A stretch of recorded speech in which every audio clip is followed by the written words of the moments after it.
Hello, can you introduce yourself to the audience? Oh, oke. Saya pakai bahasa ya. Bahasa itu. Jadi nama saya Yohanes. Di sini saya sebagai sistem administrator di Cloudku. Saya suka sekali dengan hal-hal yang sangat baru, terutama di teknologi.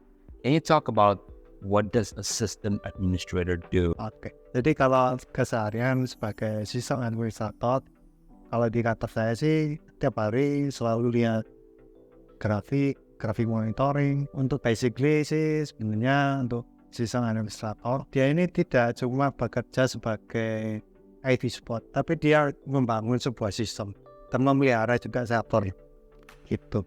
Can you explain what a typical day from morning till night looks like from a system administrator? Nah, ya kalau itu sih kan tiap pagi kita harus ngopi. Kita bikin ngopi dulu sebelum bertempur dengan sesuatu hal yang rumit sekali. Kalau tiap pagi sih, aku sih selalu bikin ya kopi, lalu memantau aktivitas server. Barangkali ada yang overload atau ada yang dispenuh, lalu kita buat report. Selanjutnya sih setelah jam kosong ya cari-cari ide gitu. I want to ask, so what is the primary responsibility of system administrator? Oke. Jadi kalau sistem administrator dengan departemen IT lain itu tentunya berbeda. Contohnya kalau sistem admin dengan IT support itu pasti beda. Kalau IT support kan kerjanya cuma mensupport bagian departemen IT dimanapun. Sedangkan sistem admin ini dia membuat sistem infrastrukturnya seperti apa, lalu memeliharanya. Nanti dari tugas sistem admin ini akan mengekskalasi seperti tugasnya monitoring bisa dilempar ke IT support. Dan sistem admin ini juga membuat materi training khusus buat departemen lainnya. Bisa. I want to ask, how did system administrator change from over the last decade for the last 10 years? Oh, bedanya dengan tahun lalu ya. Untuk aku sih nggak ada beda ya. Cuma basicnya sistem administrator itu dia tetap membuat sistem pada ini. Nggak ada bedanya dengan yang sekarang.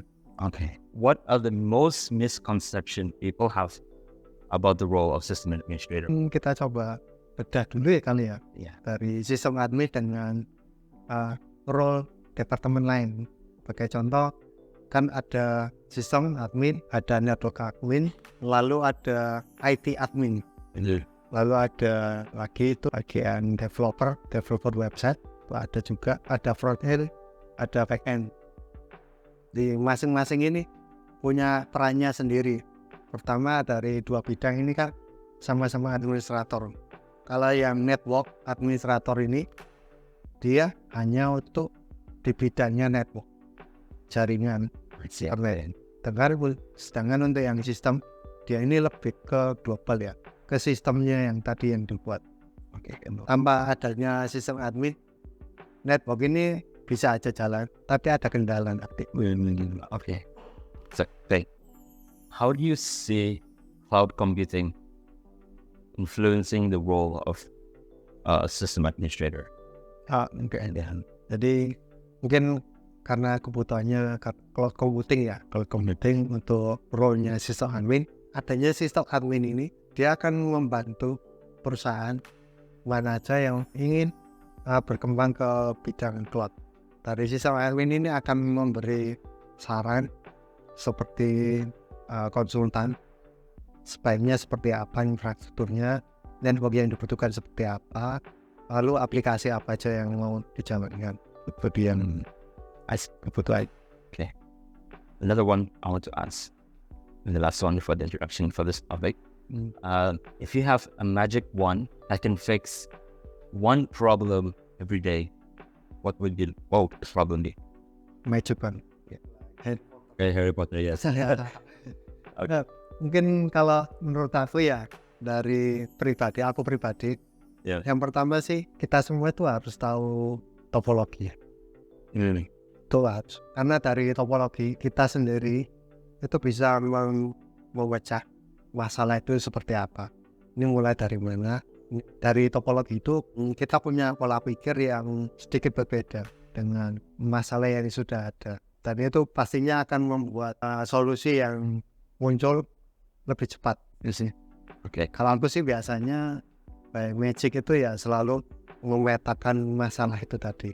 Ini harusnya ke sini, ini harus ke situ, dan ke sana. Dan now I want to talk about cybersecurity. Okay. So, what is the most cybersecurity threat or problem that the business face today? Oke. Jadi kalau kita bilang masalah cybersecurity untuk saat ini sih bisa dibilang kebanyakan masalahnya ada 3 ya. Kalau menurut aku ada 3. Yang pertama itu dari manusianya itu sendiri. Yang kedua ini dari pelindung aplikasi seperti antivirus. Lalu ketiga ini ada sistem yang mendukung kedua tadi. Kalau sudah ada sistem, sudah ada aplikasi yang membantu, tapi ada human error, ini sudah di luar ini kontrol kita. Jadi ya awal mula masalah security, masalah keamanan data, keamanan informasi, itu pertama kali yang kita cek harus dari orangnya dulu, apakah dia aware apa enggak. So, okay, I want to ask, how do you stay informed, keep up to date to cybersecurity information about the threat and vulnerabilities? How do you keep information?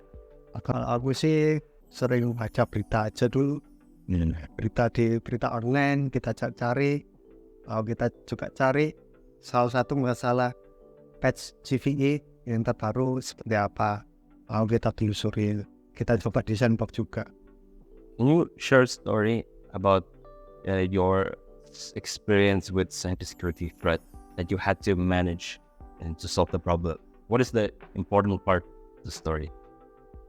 Oke, mungkin aku coba kasih contoh di aspek bagian network ya, bagian jaringan. Contohnya kalau dari aku sih sebelum ada serangan, tentunya kan kita harus mencegah nih. Ada beberapa langkah yang harus kita terapin seperti mengamankan jaringannya menggunakan firewall, menggunakan anti DDoS yang sebaik mungkin.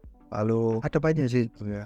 Yang masalah tentunya pada dasarnya sih ada serangan ini ketika kita tidak membentengi. Walaupun kita sudah ada benteng, tetap serangan itu tetap ada. So, last question about cybersecurity. Do you use CloudGuard Cyber Protect? And how can you use this product for the application for any business? Kalau aku sendiri itu sudah satu paket proteksi yang sekiranya sudah cukup membantu daily activity tiap hari. Adalah namanya sih CloudGuard Cyber Protection. Di sana sih aku dapat satu dashboard, aku bisa kontrol semua perangkat yang di dalamnya itu dalam satu waktu. Jadi aku di rumah nggak harus datang ke customer, nggak ke kantor, enggak. Aku cuma tampil ke dashboard, lihat ada aktivitas terbaru apa enggak, ada virus masuk apa enggak, atau ada perubahan file yang terbaru apa enggak gitu. Itu cukup membantu saya dalam setiap hari bekerja. So that's it for the security part. Now I want to ask frequently asked question from people outside. Okay, so one of the question is, what skill is important for system administrator? Mungkin sebelum jadi sistem admin ya, itu sebaiknya kalau saran dari aku sendiri, yang pertama kita jadi IT support dulu. Lalu yang kedua, ini skill yang wajib ada dan harus ada ya, itu topologi wajib. Lalu yang kedua network, dan yang terakhir bahasa pemrograman itu wajib, harus menguasai salah satu program. Contohnya ya, kita bisa mulai dari Python atau bahasa C. Dari 3 ini itu udah pokok menurut aku sih. Nanti misal ada masalah apa-apa, kita bisa cari solusinya lebih mudah dari ini. Now, this is my last question for everyone. How do you become system administrator in terms of career? Like, do you need to go to university? Is important. And what is the first step you have to do rather than you said being IT support, how many years does it take to study, so on? How do you become fully? Yeah, how long does it take to become fully vetted system administrator? Kalau aku sendiri sih, sebenarnya dari kemampuan diri sendiri sih, nggak ada jam tertentu untuk kita menjadi sistem admin. Tapi kalau kita mau mulai dari mana ya harus belajar dari dasar dulu, dari bawah. Dan itu pun walaupun kita sudah belajar sampai 10 tahun, 12 tahun, bahkan lebih, kita harus tetap belajar, harus mengikuti arus juga, arus teknologi yang terbaru. Karena gitu, sistem admin jika berhenti di satu titik teknologi, itu dia tidak ada fungsinya lagi nanti. Karena bagi sistem admin ini harus mengikuti semua teknologi yang terbaru. Karena dari teknologi yang terbaru pastinya ada serangan yang mungkin bisa aja tidak kita kenali. Okay, so that's it for the interview today. Yeah. Thank you, Johannes, for joining us today.